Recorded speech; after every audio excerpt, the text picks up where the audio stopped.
Hello, my name is Jessie Key, a senior at Syracuse University. Today I will be interviewing Chloe Snyder about art.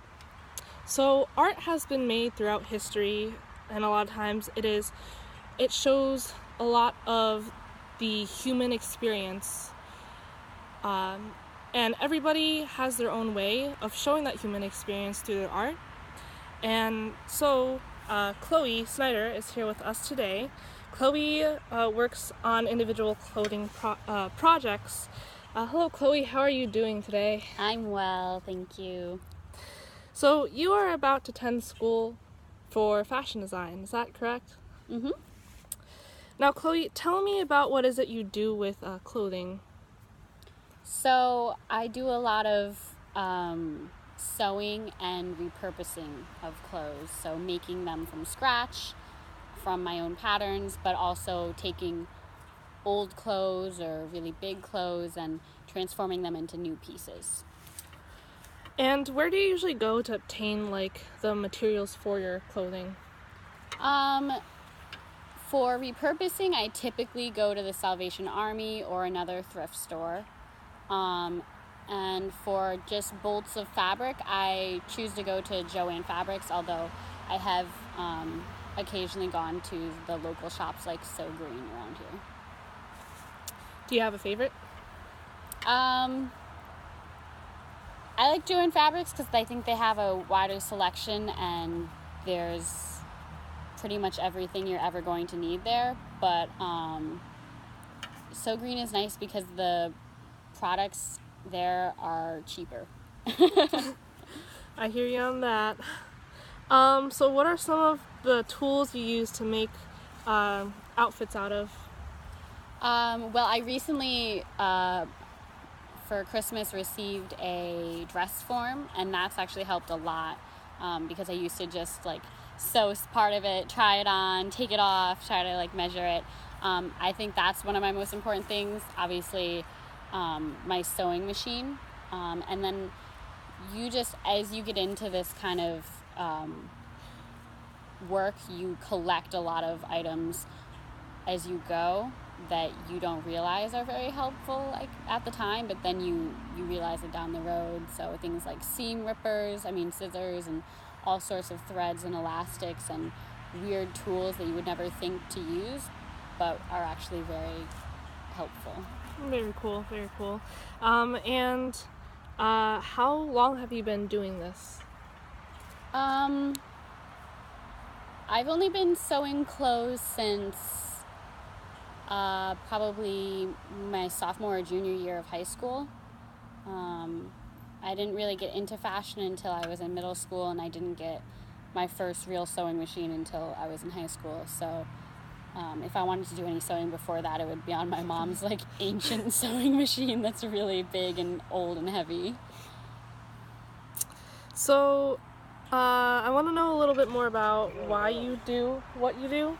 Why do you create this type of art?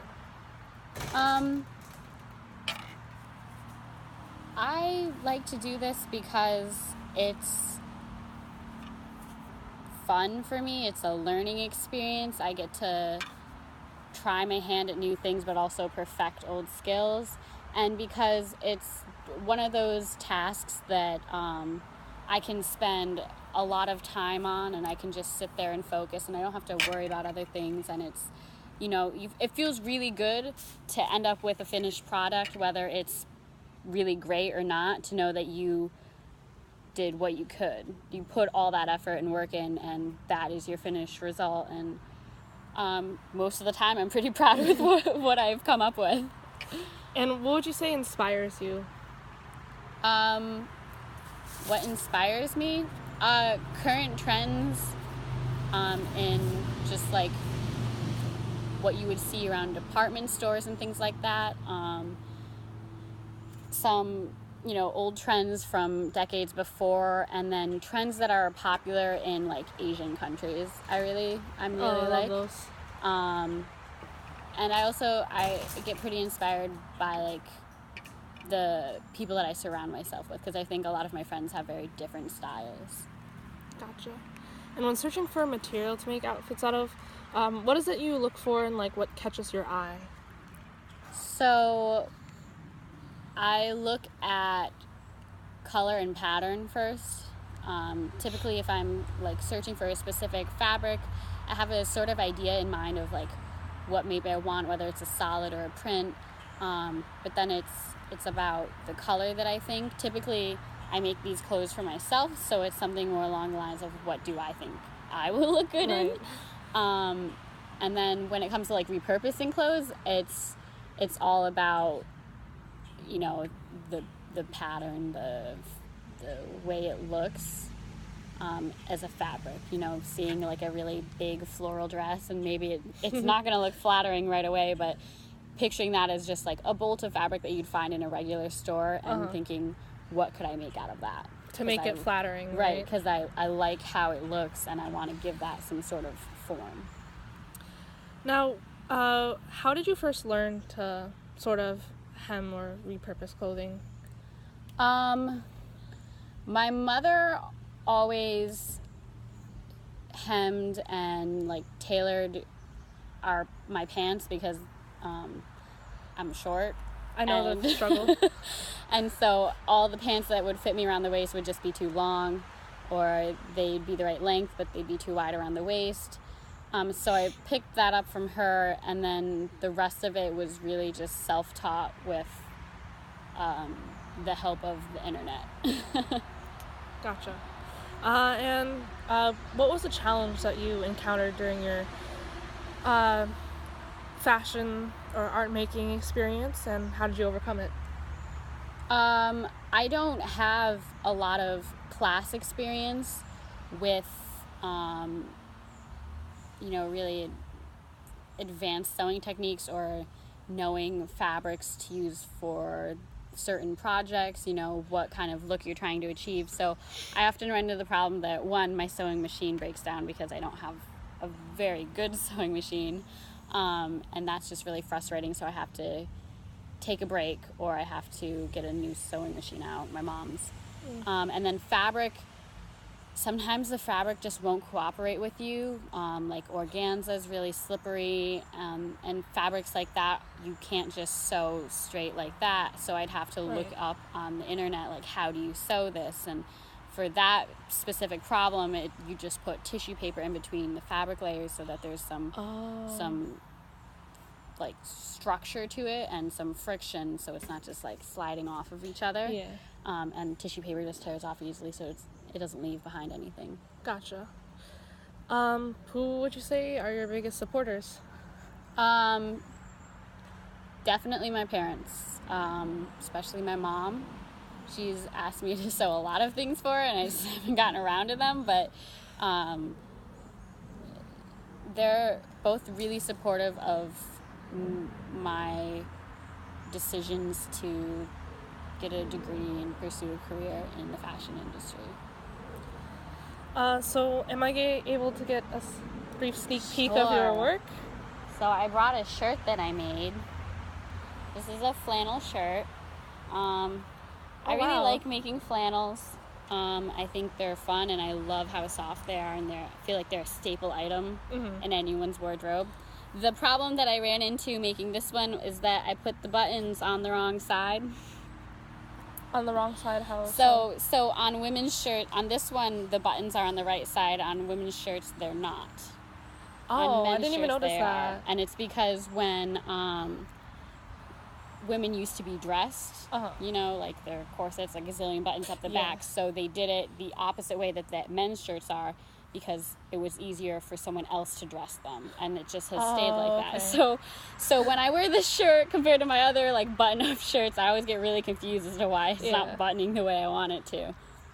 What was this originally, a different piece of clothing or just like cloth? No, this was cloth that I found at Joann Fabrics. They change the fabrics out seasonally and things like that, and during the fall they have a big display for flannel and plaid fabrics, and I really liked this one. So it was like an in-season type of fabric? Mm-hmm.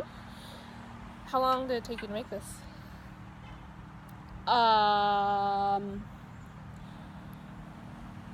Probably about I don't know, 4 hours maybe. Oh wow, that's really quick. It takes me like a whole day, but I don't typically keep track. It can be like as quick as like a couple of hours to as long as like, I don't know, maybe 7, depends on how big the project is. But shirts are a lot more difficult. They have a lot more separate pieces to them, so this one took me a while. Gotcha. So do you have, in terms of like the future, do you have any, or not the future, in terms of planning out your clothing, do you do any planning prior to physically constructing the outfits you make? Yeah. Sometimes I sketch. Typically I've like collected in my mind or like on my phone or computer or something, images, or tutorials or things like that inspire me and that have the kind of look that I'm trying to emulate. And what do you usually do with the outfits you make? I'd say probably 2/3 of them just get put in my closet for like later, and maybe 1/3 I actually will wear. It's kind of sad, but I mostly, at this point in my life, I'm mostly sewing for the experience of sewing. So do you have any plans in terms of where you want to go with, making clothing or transforming clothing? Well, after I get my degree, I imagine that I'll probably end up down in the city somewhere doing some work for another fashion company. I mean, ideally, it would be great to work on a team to come up with, designing for like a bigger fashion company or something like that. Or being able to actually have my own. And in terms of transforming clothes, it's not really something that I think you could ever create a huge business around. But it's probably something that I'll continue to do for the rest of my life just because it's fun. Awesome. Well, Chloe, thank you for that very insightful interview on the art that you create that exemplifies the human experience in your own way. Again, thank you for this lovely interview. Thank you.